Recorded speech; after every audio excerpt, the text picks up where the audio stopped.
com a pandemia chegando, eu comecei a escrever umbandas, porque eu já tinha muito material pesquisado, tinha muito material pesquisado, muita coisa levantada, e eu tinha o interesse de escrever um livro sobre a Umbanda, que não é um livro para umbandistas, não é um livro que diz como é que se pratica a Umbanda, ele não é um livro que tem esse viés mais religioso.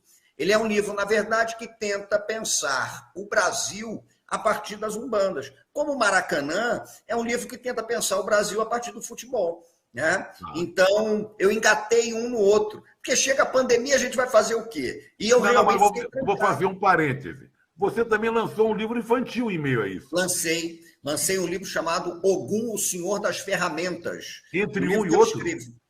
Escrevi durante a pandemia mesmo. Isso aí é porque quando começou a pandemia, fomos eu, a minha companheira Cândida, meu filho Benjamin, a gente foi se refugiar em Secretário, na Serra Fluminense. Que é lindo lugar, né? E porque achamos que a coisa... Olha que inocência. Achamos que a coisa poderia se resolver em um mês e pouco. Aí no início, demos uma recuada. E ficamos isolados em Secretário. E ali eu escrevia todo dia. Aí eu fiz o Ogum. E umbandas eu fui amadurecendo, fui pesquisando e tal. Mas eu tenho um detalhe curioso, eu escrevo com uma certa rapidez. O meu problema, na verdade, é que eu só escrevo quando o livro já está todo dentro da minha cabeça. Eu gostaria muito de ter a capacidade de ir fazendo aos poucos o livro e tal. Mas, em geral, eu monto o livro todinho na minha cabeça, eu estruturo ele todo num caderno, já sei, e aí escrever já vai de forma mais tranquila. Então, eu já vou perguntar uma coisa a você que tem aqui no livro, tá? Umbanda não é macumba ou é? Eu trabalho com a ideia de que é macumba, que, na verdade, houve uma grande discussão no seio da Umbanda, na década de 1940, porque a Umbanda se dividiu, né, sobretudo em duas grandes facções. Uma delas é aquela que acha que, para encontrar uma legitimidade maior, a Umbanda teria que diminuir, teria que apagar, teria que, no fim das contas, não ressaltar tanto as suas origens africanas e indígenas. Inclusive, quando começa a surgir a expressão a Umbanda branca. Né? E a turma da Umbanda branca, ela acaba, então, tentando deslegitimar aquela Umbanda que era mais vinculada às tradições afro-indígenas. Inclusive desqualificando a expressão macumba, que era uma expressão que todo mundo utilizava, era muito utilizada no Rio, pela turma do Heitor dos Prazeres, do Pixinguinha, do Gastão Viana, do Mano Eloy, que eram grandes figuras do samba e muito ligadas à Umbanda, à macumba carioca. Né? Então, a Umbanda é fundamental até para você pensar a questão racial brasileira, o nosso racismo estrutural, as coisas que o nosso querido e dileto amigo Silvio Almeida fala com muita pertinência, né? Porque houve uma certa tentativa de desafricanizar a Umbanda para tentar dar a ela uma certa legitimidade. Então, de que jeito você trata no livro isso? Como? De que jeito você trata no livro para que as pessoas entendam melhor isso aí? Eu faço o seguinte, na primeira parte, eu trabalho muito com referências que, ao longo da história do Brasil, eu acho que foram formando a Umbanda. Então, eu trabalho espiritualidades indígenas, eu falo da pagelança da Ilha do Marajó, falo da tradição filosófica dos negros bantus, falo da tradição dos orixás e iorubanos, do cristianismo popular. Então, eu vou falando de uma série de referências que constroem a Umbanda. E conto a história de personagens famosos, como seu Zé Pilintra, uma entidade famosa, como o Exu, seu Sete, o rei da lira, que foi aquele famoso seu Sete da lira.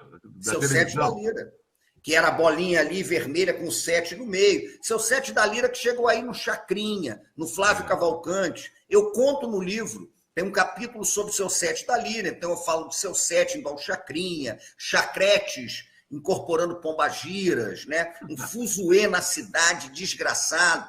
E eu descobri uma coisa muito curiosa. Por causa desse fuzuê do seu Sete fazer uma gira de macumba no Chacrinha, né, é que a censura federal na ditadura militar ela foi para cima dos programas ao vivo gravados em televisão. E Para não baixou-se ter esse fuzuê que é armado no Chacrinha pelo seu sete. Exatamente. Aí o seu sete era uma mulher, não era uma mulher? Era a dona Cacilda de Assis, que incorporava seu sete, e tinha bloco de carnaval, que desfilava com bola preta, fazia tudo isso. Então, a primeira parte do livro fala isso. Na segunda parte, eu sou muito didático para contar esse embate que envolve a Umbanda e a questão racial. Aí eu estudo os anais do primeiro congresso do Espiritismo de Umbanda de 1942. Então, não é um livro para um iniciado, para alguém que seja umbandista. Ele é um livro, basicamente, que fala sobre os dilemas do Brasil, tendo como referência a Umbanda. Ele vê a Umbanda como um sintoma do país. Você tem um certo fascínio, acredito eu, por um personagem que até coloquei no meu último livro, assim, um pouquinho, porque eu não sou um estudioso, um conhecedor, mas marcou muito a minha adolescência. E eu imagino uma situação que meu avô, que é personagem no livro, teria ido com a minha avó ao terreiro dele lá na Baixada Fluminense, que é o Joãozinho da Gomeia.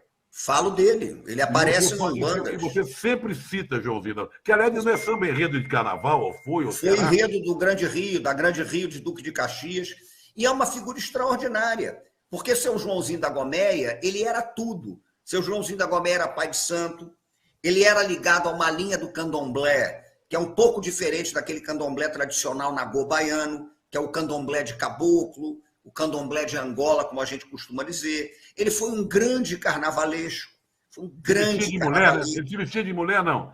Se vestia. Ele era, inclusive, ele era Arlete, né? Claro. Quando fazia shows travestido, o nome dele era Arlete. E depois ele participou, Trajano, daqueles concursos de fantasia, que eu cito no Umbandas também, em que era Joãozinho da Gomeia, Clóvis Bornai, né, Evandro de Castro Lima, aquela turma toda. Seu Joãozinho da Gomeia chegou, houve uma disputa que era Clóvis Bornai. Olha que coisa curiosa.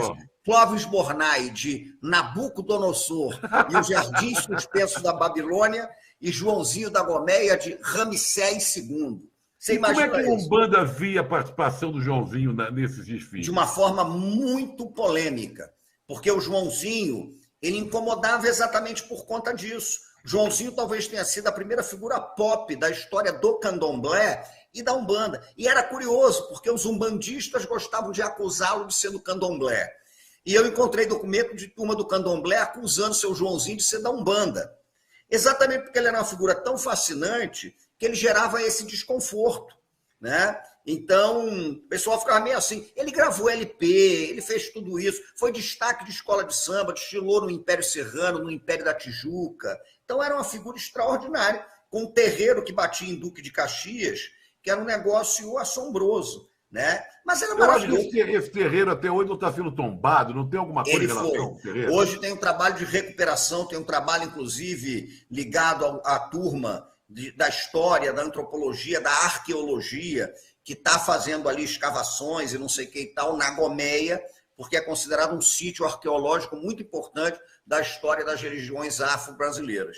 E ele era baiano, mas ele se radicou em Duque de Caxias. Então, o que o pessoal dizia era que Caxias tinha três coisas.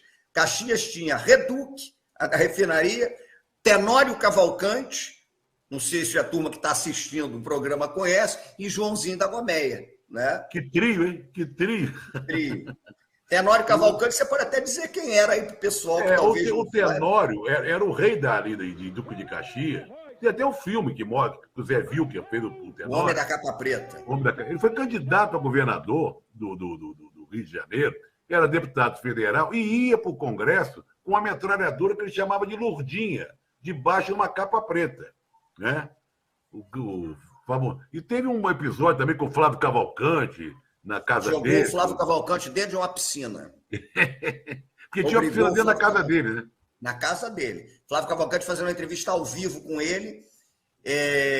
O Tenório teve que raspar a barba, porque tinha perdido uma porta. Ele tinha uma barba grande, assim, né? Uma barba, mas aí obrigou o Flávio Cavalcante a se jogar dentro da piscina de terno e tudo.